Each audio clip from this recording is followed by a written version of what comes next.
రాష్ట్ర ప్రభుత్వం కానీ కేంద్ర ప్రభుత్వం కానీ ఎక్కడ పడితే అక్కడే మొత్తం నగరం మొత్తం మీద ఫుట్ పార్క్ అనేది 18 ఫీట్ కట్టాలి. ఈరోజు భువనేశ్వర్ కానీ ఎన్నో చోట్ల వెండింగ్ జోన్లు ఏర్పాటు చేశారు. అలాగే ఫుట్ పార్క్ మీద అమూల్ బడ్డీల్ని పెట్టారు తప్ప అక్కడక్కడ రాష్ట్ర ప్రభుత్వం అమూల్ బడ్డీలు తీసుకుని వచ్చి ఫుట్ పార్కుల మీద పెట్టారు. ఈరోజు ఉన్న తోపుడు బండి కార్మికుడు ఫుట్ పార్క్ మీద ఉంటే ఒరే బాబు బండి తీసే నువ్వు వెళ్ళిపో ఇక్కడ ఉండకూడదని చెప్పి ఈరోజు దుర్మార్గంగా కొన్ని ఎక్కడ పడితే అక్కడ తోపుడు బండిని తొలగిస్తూ ఉన్నారు. ఇది కరెక్ట్ కాదు.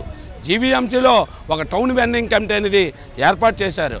ఆ టౌన్ వెండింగ్ కమిటీ అనేది ఏర్పాటు చేసి దాన్ని తొంగలో తొక్కారు. దాన్ని కూర్చుని పెట్టి ప్రతి నెల రెగ్యులేషన్ చేయాలి, చేయట్లేదు. ఎందుకు చేయట్లేదు అని చెప్పి ఈ జీవీఎంసీ కమిషనర్ మేము అడుగుతూ ఉన్నాము. అలాగే ఫుడ్ కమిటీ అనేది ఏర్పాటు చేశారు. ఫుడ్ కమిటీ దేనికండి? కార్పొరేట్లో ఫుడ్ కమిటీ ఏర్పాటు చేసిన తర్వాత టీవీసీ కమిటీని ఎందుకు పక్కతో పెట్టారు?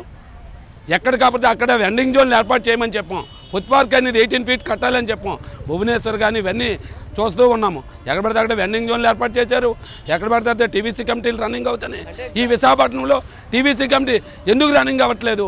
కార్పొరేట్లకి సొత్తుగా ఉంటుందని చెప్పి ఈరోజు టీవీసీ కమిటీ రన్ చేయట్లేదా? టీవీసీ కమిటీ రన్ చేయాలి. అధికార పార్టీ నేతలకు సంబంధించిన కార్యకర్తలు ఎవరైనా వ్యాపారాలు చేసుకుంటే వాళ్ళకి ఇబ్బంది పెట్టట్లేదు. ఎందుకు మేము సాధారణ వాళ్ళకి ఇబ్బంది పెడతాము?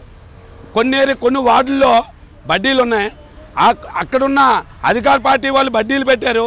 కొన్ని చోట్ల అధికార పార్టీలు లేని వాళ్ళు బడ్డీలు అక్కడికక్కడ వచ్చి కొట్టించేస్తున్నారు. ఇది కరెక్ట్ కాదని చెప్పి మేము అడుగుతూ ఉన్నాము.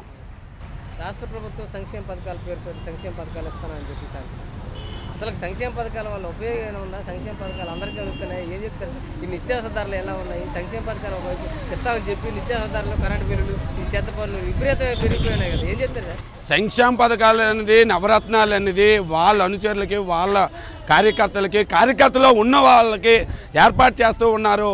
అలాగే తోపుడు బండి కార్మికుడికి ముద్రా లోను, పిఎం స్వామిది లోన్లు అనేది ఏర్పాటు చేశారు. అందులో కొంతమందికి ఈ లోన్లు ఏర్పాటయ్యాయి.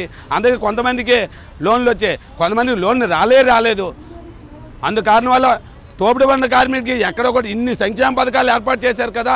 తోపుడు బండి కార్మికులు మేము జగనన్న మేము ఉన్నాము, మీ తోపుడు బండి కార్మికులకి మేము చూస్తూ ఉన్నాము అని చెప్తున్నారు. ఎక్కడ ఏ తోపుడు బండి కార్మికులకి మీరు న్యాయం చేశారని చెప్పి మేము అడుగుతూ ఉన్నాము. అంటే రోజంతా మీరు వ్యాపారం చేస్తే 200, 300, 500 సంపాదిస్తాము. ఈ నిత్యావసర ధరలు పెరిగిపోయి ఉన్నాయి కదా, కరెంటు బిల్లులు ఎలా మెయింటైన్ చేస్తున్నారు? ఏం చెప్తారు సార్? ఈరోజు నిత్యావసర సరుకులు, పెట్రోల్ ధర విపరీతంగా మారుమవుతూ ఉన్నాయి. కరెంటు బిల్లులు ఈరోజు ఉదయం నుండి సాయంత్రం దాకా ఫ్యామిలీ ఇద్దరుంటే, భార్యాభర్తలు ఉంటే వాళ్ళిద్దరూ వెళ్తే కానీ పూట గడవని మా పరిస్థితి. ఏ టైంకి ఏ వర్షం పడుతుందో, ఏ టైంకి ఏ పోలీసులు వస్తారో, ఏ టైంకి ఏ జీవీఎంసీలు వచ్చేస్తారో, మమ్మల్ని తొలగిస్తారో, ఆ సరుకులు పోతాయో అని చెప్పి దినదినగా అండవు నూరేళ్ళ ఆయుష్లాగా బతుకుతూ ఉన్నది మా తోపుడు బళ్ళ కార్మికులు. అందుకారణం వల్ల తోపుడు బళ్ళ కార్మికులకి న్యాయం చేయాలని చెప్పి ఈ రాష్ట్ర ప్రభుత్వాన్ని, కేంద్ర ప్రభుత్వాన్ని మేము కోరుకుంటూ ఉన్నాము.